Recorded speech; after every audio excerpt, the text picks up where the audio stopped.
Well, good day, everybody, and welcome to video number 8. My name is Andy Perezchica, and today we're going to talk about migration. There's a migration story I would like to share with you all. There are many migration stories out there, but this is the first one. I think you'll enjoy it. I've been holding on to this for a long time. So we're going to talk about Jose Perezchica and his wife, Crescenciana Rubalcaba Perezchica. Yes, she was a Perezchica, and they were second cousins once removed from Calvillo. Now, this story is interesting because many people, many family members, Mexicans, migrated to the United States during the 1910s, 1920s because of the revolution. And in this case, no different. The story that was passed down was Jose was in battle, and his wife Crescenciana was next to him on the battlefield. Many times wives went with their husbands off to battle. She was known to have worn gun belts and was there when Jose needed. They both had previous marriages. Jose maybe 2 times, and Crescenciana maybe 3. I'm going to have to check the records for you. But they had a large family. Both of them had had kids from previous marriages, but the children that they had after migration is where this family blossoms, blooms. But the interesting part about this story was they had it. It was enough. It was around the 1920s. The revolution had been warring for 10 years already. And you think by that time it was on the tail end. But in 1920, if you think about the climate, the president Carranza was assassinated in 1920, so the two had enough. But I imagine there was an obligation that he had to fulfill, but it was too much. It was time. Relatives had already started to migrate, so what they did, they pulled off a scandalous scheme. They found themselves in Juarez, Mexico, which was a major hub for travel between borders. And in order to not be recognized or caught, they cross-dressed. Him in her clothes, her in his, and they successfully crossed the border and had long lives in California. Once they arrived in California, they were found in a 1930 census. They had 3 children by this time. And in the census, it says that they were living with an Italian family in their mid-60s. Their names were Quinto and Maria Viviana, and this was in the city of Bodega by Bodega Bay in California. So let's take a closer look at this family. Like I said before, the family just blossomed, and many of these family members don't know others in other branches of Jose and Crescenciana's glorious family. Let's check it out. Okay, so here we are. I'm in my legacy software, and I have the family of Jose and Crescenciana up.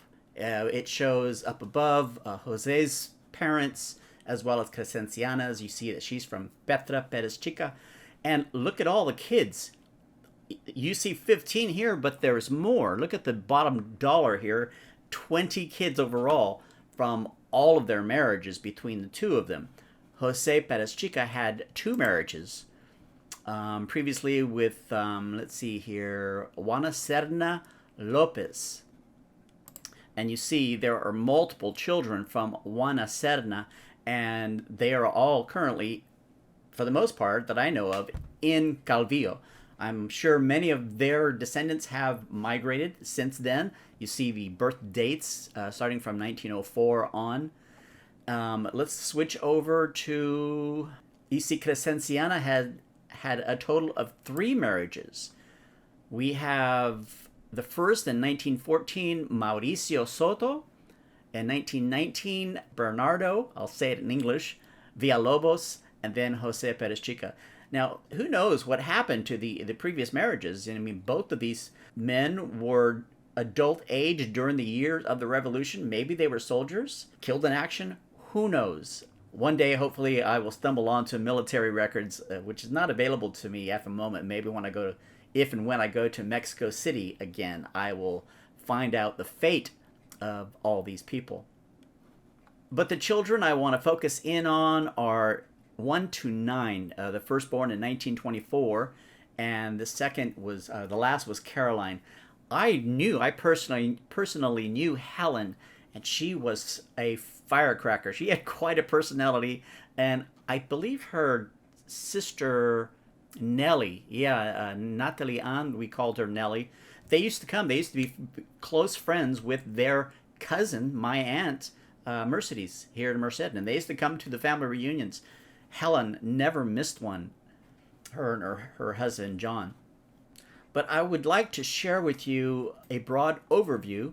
You've seen one of these descendancy trees before. You can't read any names, and for good reason. We're looking at the overall scheme of things. So here is, actually I'm going to zoom in on these three here to see who they are. So Crescenciana and her two husbands that were deceased, and you see their children here in green, all in Aguascalientes or Calvillo.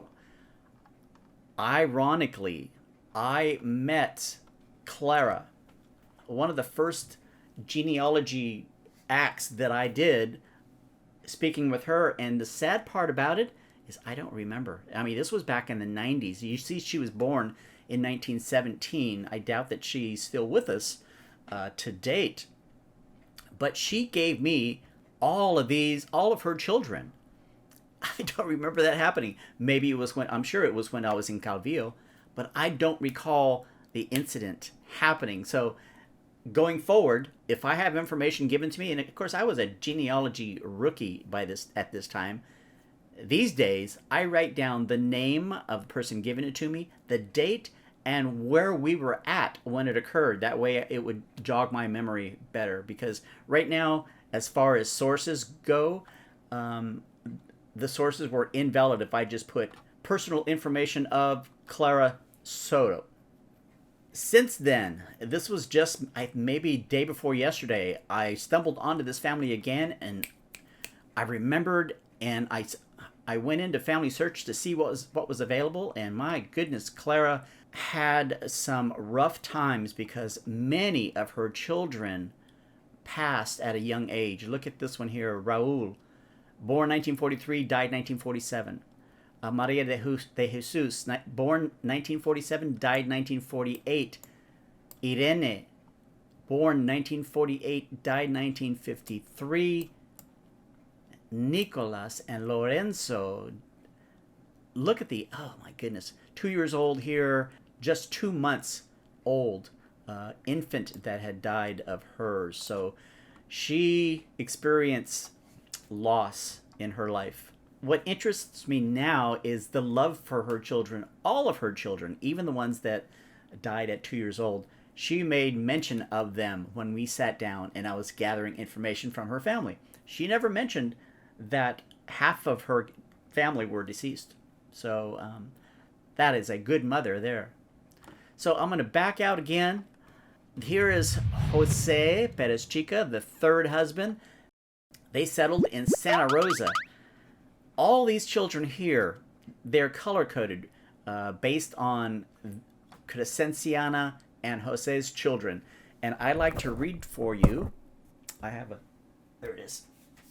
Sorry.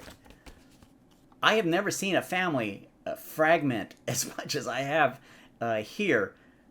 On this side here, we've got families that relocated to Moscow, Idaho, Lincoln, Nebraska, North Dakota, Montana, Wyoming, and there's still a large portion of them still in Santa Rosa. And once again, a lot of these people don't know each other. Not to mention all of their cousins that are still in Aguascalientes and Calvillo. There are many, many migration stories out there, my grandparents included. Maybe that will be in the next video. But if you have an interesting migration story to share, let me know. Send me an email, send me a personal message. There's nothing better than to stumble upon history from your family, the Perezchica legacy. So personally, I've never had kids, so when it is time for me to graduate to the next destination, I will be forgotten shortly after. But your kids, your grandkids, and your great-grandkids will stumble onto these stories that they've never heard before. Maybe the stories were far forgotten. So send me your stories. By the way, the more I've gotten into FamilySearch.com, the more I've learned how rigid the structure is with regards to sharing. I started entering profile photos on individuals in our family tree. And while it posts well in my legacy software, it doesn't transfer over into FamilySearch.org.